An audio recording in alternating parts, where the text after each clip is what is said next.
کس لیے، کون سا بڑا نفع اس میں چھپا ہوا ہے، کون سی بڑی نعمت مجھے ملنے والی ہے؟ تجارت جب آدمی کرتا ہے تو سوچتا ہے منافع کیا ہے، اس پہ ملے گا کیا؟ تو اللہ تعالیٰ کہہ رہا ہے کہ میں جو تم سے تجارت کر رہا ہوں نا، هل ادلکم علی تجارت، ایک تجارت بتاؤں جو تمہیں معلوم نہیں ہے، میں تمہیں بتاتا ہوں، تنجیکم من عذاب علیم، تمہیں بڑے عذابوں سے بچا لے گی۔ کیا ہے یا اللہ؟ تؤمنون باللہ ورسولہ، اللہ اس کے رسول پہ ایمان لاؤ۔ اور ایمان بنانا کوئی بڑے پہاڑ چوٹنے والی بات نہیں ہے۔ آپ کو ایک حدیث سناتا ہوں، آپ کو تسلی ہوگی۔ اذا سرتک حسنۃ وساءتک سیئۃ فانت مومن، تجھے نیکی کر کے خوشی ہو، نیکی کر کے خوشی ہو، اور گناہ کر کے تمہیں پریشانی ہو تو ایمان والا ہے، تو ایمان والا ہے۔ ایمان والے کا مطلب ایسا نہیں ہے کہ اس سے کوئی خطا ہوگی ہی نہیں، نہیں، یہ غلط تصور ہے۔ یہ ہمارے یہاں ایسا تصور پیدا ہو گیا، لو یہ داڑھی رکھ کے تو جھوٹ بولی جاتا ہے، اور تو داڑھی مڈا کے جھوٹ بول رہا ہے، تو دو گناہ کر رہا ہے، وہ ایک کر رہا ہے۔ اس نے داڑھی تو نہیں مڈائی، جھوٹ بول رہا ہے، اور تم نے داڑھی بھی مڈائی اور جھوٹ بھی بول رہے ہو، تیرے 2 پرچے فیل ہو گئے، اس کا 1 پرچہ فیل ہوا ہے۔ دیکھو نا، بیلنس ہونا ہے نا، وزن تولنا ہے اللہ تعالیٰ نے۔ تو یہ ایک عام بات ہے۔ میرے ایک دوست نے داڑھی رکھ لی، کچھ دنوں بعد ایک نے شیو کرائی، میں کو ایک ہی کیتا ہے کہ جی سارا دن جھوٹ بولنا پڑتا ہے، اس واسطے پھر میں نے شرم آئی۔ میں کہ بیوقوف، سچ بولنے کی پابندی کلمے نے لگائی ہے، داڑھی نے نہیں لگائی، اور جھوٹ چھوڑنے کی پابندی کلمے نے لگائی ہے، داڑھی نے نہیں لگائی۔ داڑھی الگ حکم ہے، سچ بولنا الگ حکم ہے۔ تو اذا سرتک حسنۃ وساءتک سیئۃ، تم اچھا کرو، نیکی کرو اور تمہیں اچھا لگے، خوشی محسوس ہو، گناہ ہو جائے تو تمہیں دکھ ہو، انت مومن، تو ایمان والا ہے۔ یہی ایمان اللہ نے کہا بناؤ۔ وہ ایمان نہیں چاہیے جنید بغدادی والا اور فلاں والا کے ایک سے کہا کہ وہ کہاں پر ہے، ایک صاحب نے دوسرے کا پوچھا وہ کہاں پر ہے، کہا کہ وہ تو جی سو رہا ہے، تو انہوں نے فرمایا یہ کوئی سونے کا وقت ہے؟ تو بعد میں اپنے نفس کو ملامت کی کہ تو نے یہ جملہ کیوں بولا، تجھے سزا دوں گا، 1 سال کے روزے رکھے۔ یہ اسلام میرے اللہ نے ہمیں نہیں بتایا، اپنے نفس کو سزا دینے کے لیے کہ تو نے یہ کیوں کہا کہ یہ کوئی سونے کا وقت ہے تو 1 سال روزے رکھے۔ نہ یہ اسلام پیش کرنے کا ہے، نہ یہ اسلام اللہ نے مانگا ہے۔ یہ رہبانیت کا ٹچ ہے جو تصوف کی وجہ سے اسلام میں آیا ہے۔ اس لیے میں کہتا ہوں صحابہ کی زندگی پڑھو جس میں تمہیں اسلام جھلکتا ہوا نظر آئے گا، اپنے نبی کی زندگی پڑھو تمہیں اسلام نظر آئے گا۔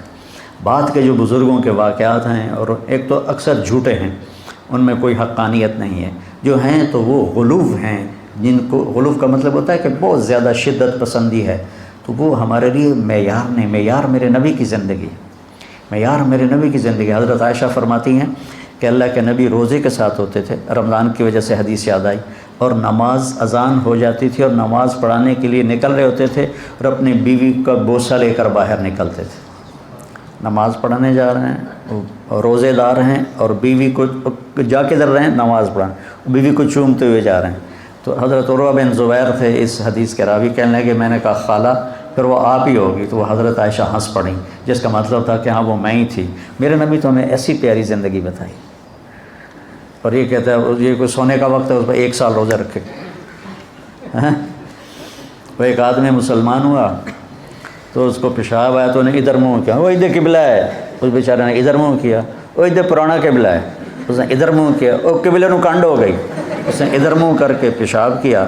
جب گھر گیا تو بیگم کہنے لگی بسم اللہ بسم اللہ، آکھنے لگا بسم اللہ تو کر رہے ہیں تو پیشاب کر دی واری تینوں پتہ لگ جائے گا۔ تو ایسا اسلام ہمیں نہیں چاہیے، یہ اسلام نہیں ہے، یہ لوگوں کے اپنے ذوق کی چیزیں ہیں۔ 30 سال سے میں ستو کھا رہا ہوں، ہے نا فضائل اعمال میں واقع، بھائی تو کھا ستو سانو کیوں دسی جانا؟ میرے نبی نے تو ساری زندگی کھانا کھایا ہے، پسند۔ میرے نبی نے صرف 1 دفعہ باسی روٹی کھائی ام ہانی کے گھر، ورنہ ساری زندگی آپ یا تازہ کھایا یا فاقہ کیا، یا آپ تازہ کھاتے تھے یا فاقہ کرتے تھے، آپ نے رکھا ہوا کھانا نہیں کھایا۔ صرف فتح مکہ پر ام ہانی رضی اللہ عنہ کے گھر باسی روٹی تھی، آپ نے تھوڑی ان کی دلداری کے لیے کچھ کھا لی ہوگی، ورنہ آپ کی عادت مبارکہ تھی یا آپ تازہ کھاتے تھے یا پھر فاقہ فرماتے تھے۔ تو ایمان کا مطلب کہیں کوکاف پہ جانا نہیں ہے، 24 گھنٹے کی زندگی میں سچ بولے، جھوٹ نہ بولے، دیانتداری سے کاروبار کرے، دھوکہ نہ دے، زبان کی حفاظت کرے، گالی، غیبت، چغلی، الزام، شکایتیں یہ نہ کرے، رزق حلال کمائے، تو یہ کامل مکمل ایمان والا ہے۔ پھر اس میں کبھی کوئی اس سے اونچ نیچ ہو جائے تو توبہ کرے تو اللہ معاف کرے گا۔ یہ ہے اللہ رسول پر ایمان۔ یہ کوئی کوکاف پہاڑوں میں نہیں جانا، کوئی غاروں میں جا کے نہیں بیٹھنا، سچ بولے، دیانتداری سے اپنے کام کاروبار کرے، اپنے اخلاق اچھے رکھے، رزق حلال کمائے، تو یہ کامل ایمان والا ہے، مکمل ایمان والا ہے۔ اور پھر کیا کہا؟ پھر یہی چیزیں تجاہدون فی سبیل اللہ باموالکم وانفسکم، یہ چیزیں اوروں میں پیدا کرنے کے لیے تم محنت کرو، جو جس کی کوئی بھی شکل ہو سکتی ہے، لیکن سب سے خوبصورت شکل اس وقت تبلیغ کا کام ہے۔ تبلیغ کا کام متعین نہیں ہے کہ بھئی یہی دین کی محنت ہے، یہ بچے بھی دین کی محنت کر رہے ہیں، ان کے استاد بھی دین کی محنت کر رہے ہیں، خانقاہوں والے بھی ہیں، اور کتابیں لکھنے والے ہیں، واعظ کرنے والے ہیں، نصیحت کرنے والے ہیں، لیکن جو سب سے اس وقت نفع والا کام ہے وہ تبلیغ کا ہے۔ تو اس پر اللہ تعالیٰ کہتا ہے ہوگا کیا؟ یغفر لکم ذنوبکم، پہلا کام تو یہ کروں کہ تمہارے سارے گناہ معاف کروں۔ قوم نوح کے لیے اللہ نے کہا یغفر لکم، کیا ہے بلا؟ من ذنوبکم، تمہارے کچھ گناہ معاف کرے گا۔ اور ہمیں اللہ نے کہا یغفر لکم ذنوبکم، تمہارے سارے معاف کروں گا۔ سبحان اللہ، تو گناہوں کی معافی ہو جائے تو بہت بڑی بات ہے۔ پھر یدخلکم، تمہیں جنت میں پہنچاؤں گا، کون سی؟ تجری من تحتها الانہار، جس میں دریا بہتے ہیں۔ نہر عربی میں دریا کو کہتے ہیں، ہمارے ہاں نہر کا ترجمہ اور ہے، اور عربی میں نہر دریا کو کہتے ہیں، یہ ہمارے والی نہر کو نہیں کہتے جس کو نکالا جاتا ہے۔ تو ایک ایسی جگہ لے جائے گا جہاں دریا بہتے ہیں، کس کے؟ من ماء غیر آسن، پانی ہے جو گدلا نہیں ہوتا، من لبن، دودھ ہے، لم یتغیر طعمہ، جس کا ذائقہ نہیں بدلتا، تھوڑے دیر دودھ پڑ رہا ہے کھٹا ہو جاتا ہے، وہ دودھ کبھی کھٹا نہیں ہوگا۔ من عسل مصفی، شہد ہے جس کو چھاننے کی ضرورت کوئی نہیں ہے، ہم چھتا لیتے ہیں تو اس کو چھانتے ہیں۔ من خمر لذت للشاربین، اور شراب ہے جو لذت کے ہے پینے والوں کی۔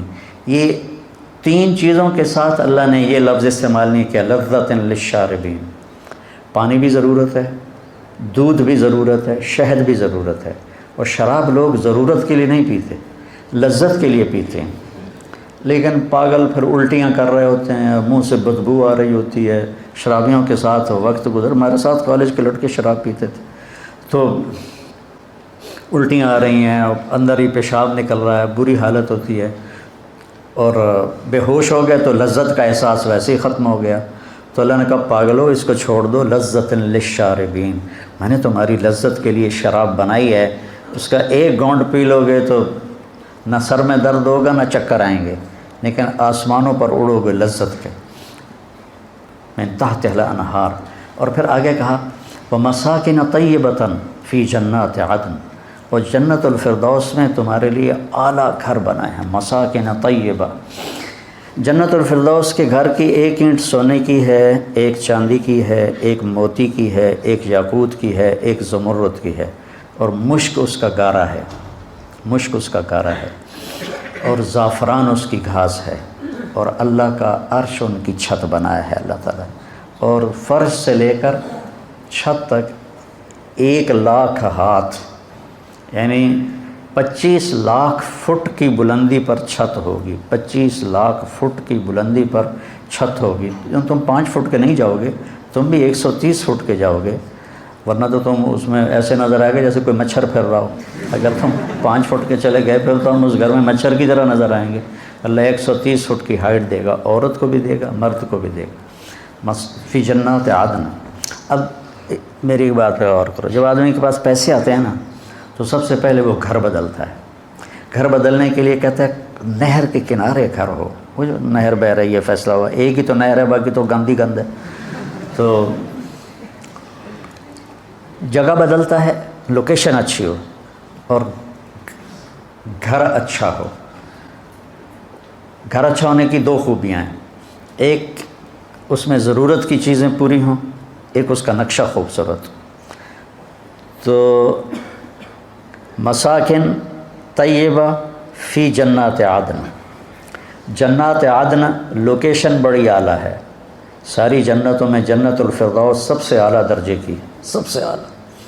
جس دن اللہ نے جنت الفردوس کو بنایا ہے اس دن سے لے کر آج، اور آج سے قیامت تک روزانہ اس کو پہلے سے 5 گنا زیادہ خوبصورت کرتا ہے. تو کیا چیز بن رہی ہوگی، کیا سما بننا ہوگا. یہاں کا مور ناچتا ہے تو دل باغ باغ ہو جاتا ہے، جب وہاں کا مور ناچے گا تو کیا منظر ہوگا. یہاں کی بلبل جب کوئل آواز نکالتی ہے تو آدمی حیران ہو جاتا ہے، وہاں کی کوئل جب آواز نکالے گی تو کیا سر ہوگا. یہاں کی موسیقی سن کر لوگ سر ہلانے شروع ہو جاتے ہیں، جنت کی موسیقی سنیں گے تو کیا حال ہوگا. ایک شخص نے پوچھا یا رسول اللہ جنت میں موسیقی ہے؟ آپ نے کہاں ہے. ایک درخت ہے اس کا نام ہے فیض. اس کا فیض کیا ہے کہ وہ ہوا اس کے ٹہنیوں کو ہلاتی ہے تو ٹہنیاں اور پتے آپس میں ٹکراتے ہیں، اس سے ایسے سر نکلتے ہیں کہ ہزاروں سال بیٹھ کے سنتے رہو گے تو سننے کا مزہ ختم نہیں ہوگا، بلکہ بڑھتا رہے گا، بڑھتا رہے گا، بڑھتا رہے گا.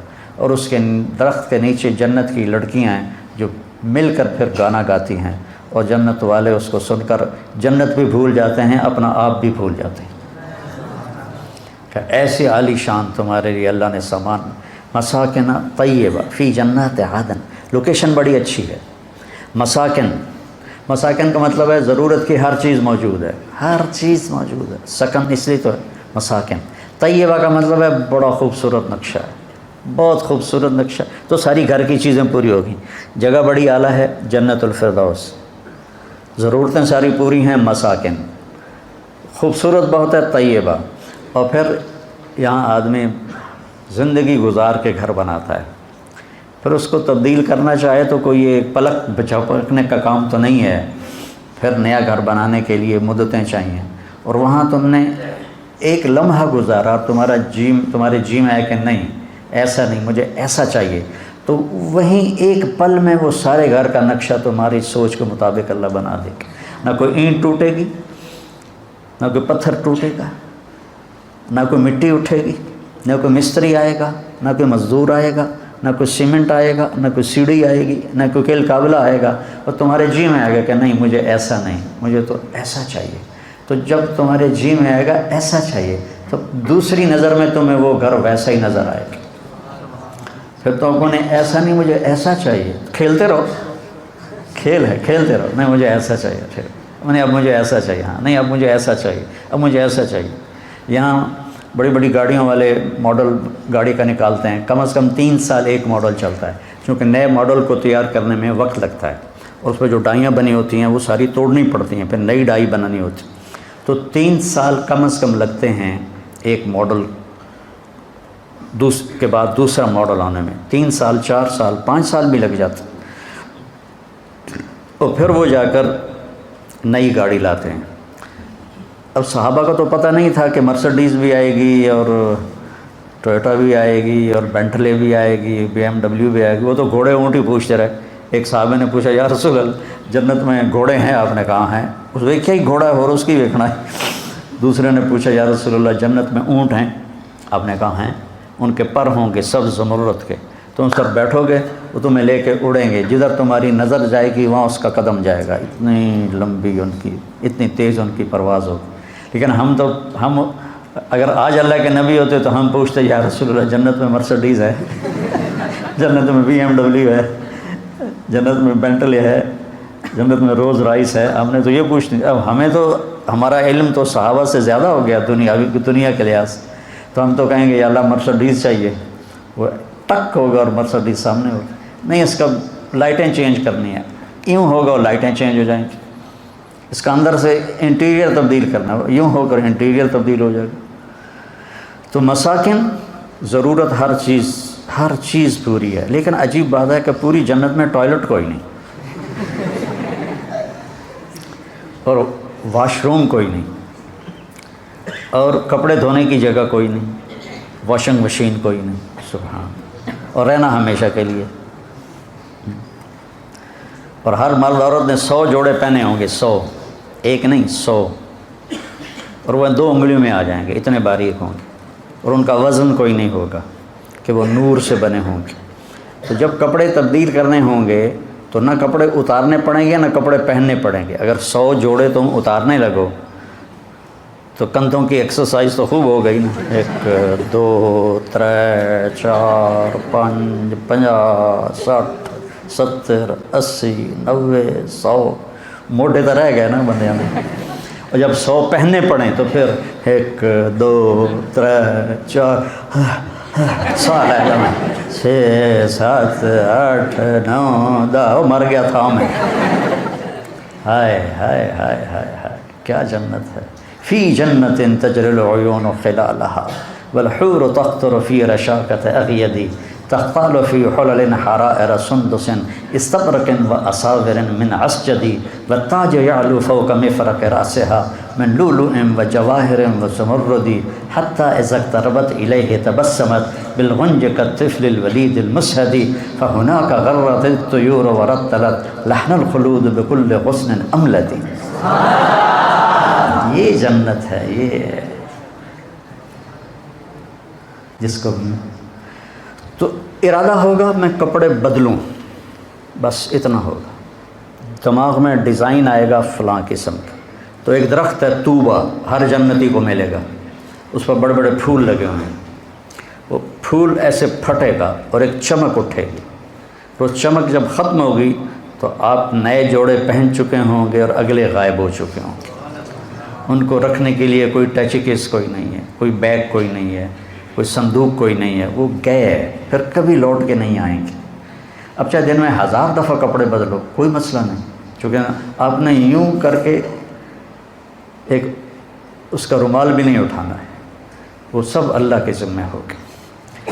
تو کہہ رہا تمہیں تجارت بتاتا ہوں، تمہیں بڑے دکھوں سے بچائے گی، بڑی اسپیشل تجارت ہے۔ ایک اپنا ایمان ٹھیک کر لو، اتنا کر لو کہ گناہ سے دکھ ہو، نیکی سے خوشی ہو، اور فرائض پورے کر لو، اور فرائض کے بعد یہ 4 باتیں میں نے بتائیں، سچ بولو، دیانتداری سے معاملات کرو، اخلاق اچھے کرو، رزق حلال کماؤ، تو پھر تم آ جاؤ، تمہارے گناہ کے سارے پیپر صاف کر دوں گا، اور تمہارے لیے خوبصورت گھر ہوگا، اور تمہارے لیے ضرورت ساری پوری ہوگی، اور کچن بھی کوئی نہیں جنت میں۔ یار یہ بھی یاد آ گیا، جنت میں کچن بھی کوئی نہیں۔ ایک دفعہ ہم بیٹھے تھے مولانا سعید خان صاحب کے پاس، تو ایک نے پوچھا جی جنت میں حقہ ہوگا؟ تو مولانا نے کہا حقہ تو ہوگا پر آگ لینے جہنم جانا پڑے گا۔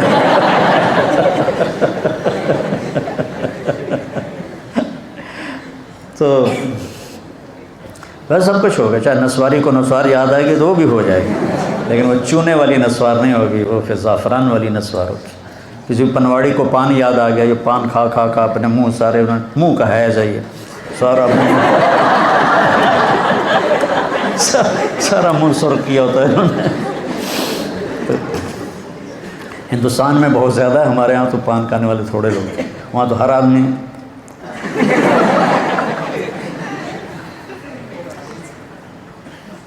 تو اللہ تعالیٰ کہتا تم آ جاؤ، گناہ سارے معاف، بہترین گھر ہوگا، ہر ضرورت پوری ہوگی، اور انتہائی خوبصورت ہوگا، اور بہت اعلیٰ جگہ پر ہوگا، فی جنات عدن۔ پھر کہا ذالک الفوز العظیم، ہوا یہ حالات، ذالک الفوز العظیم، یہ ہے اصل کامیابی، کہ تمہیں جنت ملے، تمہیں اللہ کی رضا ملے، تمہارے گناہ معاف ہو جائیں، یہ تجارت ہے اصل کامیابی۔ لیکن میں اللہ پہ قربان جاؤں، اللہ ہمارا خالق ہے، کہنا کہ وہ اخرا، ایک اور بات بھی ہے، یہاں قرآن کا لہجہ بدل جاتا ہے، وہ اخرا، ایک اور چیز بھی ہے جو تمہیں پسند ہے، تحبونہا، اللہ تعالیٰ کہہ رہا ہے مجھے پتہ ہے میرے بندو، تم دنیا لیے بغیر تمہیں جنت پر تمہارا گزارا نہیں ہوگا، تم کہو گے کوئی پراٹھا اتنے بھی چاہیے ہے، تو وہ اس کو اللہ نے کہا وہ اخرا، وہ ایک اور چیز بھی ہے، تو میرا چہرہ دیکھو ایک اور چیز بھی ہے۔ تو لہجہ، چہرے کا انداز اس کو ہلکا بنا رہا ہے کہ کوئی معمولی چیز ہے، کوئی بڑی چیز کوئی نہیں ہے، وہ اخرا، اخرا، آدمی اپنا شکل بھی بدلتا ہے اور ہاتھ کے حرکت کو بھی اس کے ساتھ تائید کے طور پر وہ خراب ایک اور شے بھی ہے تو بڑی چنگی لگی اللہ نے بڑی چنگی نہیں لگی تو چنگی لگتی ہے کی ہے نصر من اللہ ہے و فتح قریب یا اللہ دنیا بھی دے اس کے بغیر گزارا نہیں۔ وہ قتادہ بن نعمان رضی اللہ عنہ کی آنکھ ضائع ہو گئی غزوہ احد میں، تو ان کی آنکھوں میں تیر لگا ہوا تھا، تو وہ یا رسول اللہ میرے آنکھوں میں تیر لگ گیا۔ تو آپ نے کہا آنکھ چاہیے یا جنت چاہیے؟ کہنے لگے مجھے دونوں ہی چاہیے آنکھ بھی چاہیے جنت بھی چاہیے۔ تو آپ نے ان کا تیر نکالا اور وہ جو کیما بن گئی تھی آنکھ اس کو اپنے ایسے ہاتھوں میں انگلیوں میں لیا اور ان کی آنکھ میں رکھ کر اوپر ایسے ہاتھ پھیر کر کہا اللہم اجعلھا احسن عینیہ، یا اللہ دوسری آنکھ سے زیادہ خوبصورت کر دے۔ تو اپنے انگلیاں ہٹائیں تو وہ چمک رہی تھی روشن آنکھ۔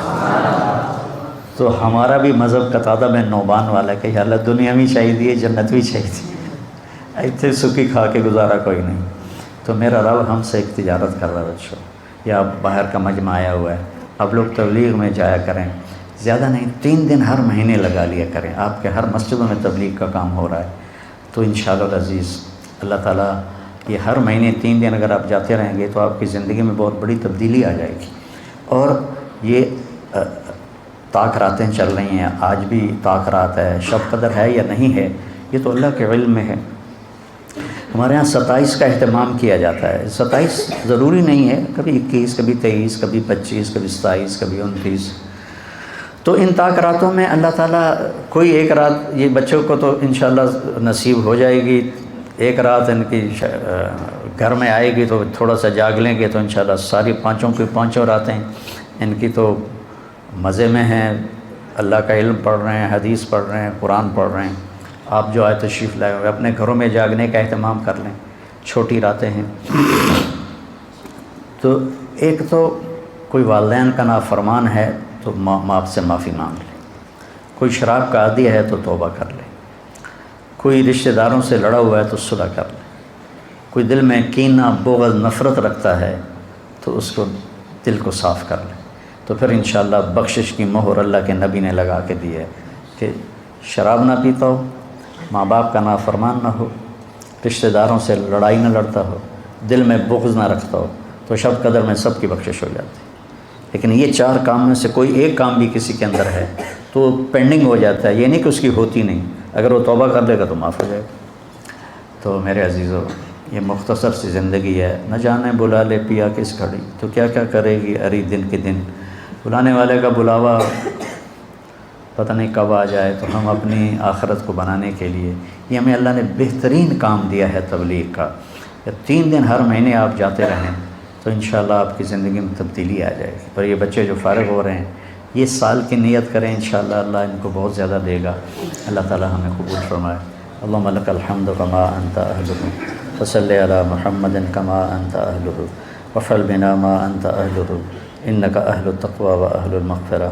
اللہم انا نسألک خیر ما سألک منہ عبدک و نبیک محمد صلی اللہ علیہ وسلم، ونعوذ بک من شر ما استعاذک منہ عبدک و نبیک محمد صلی اللہ علیہ وسلم۔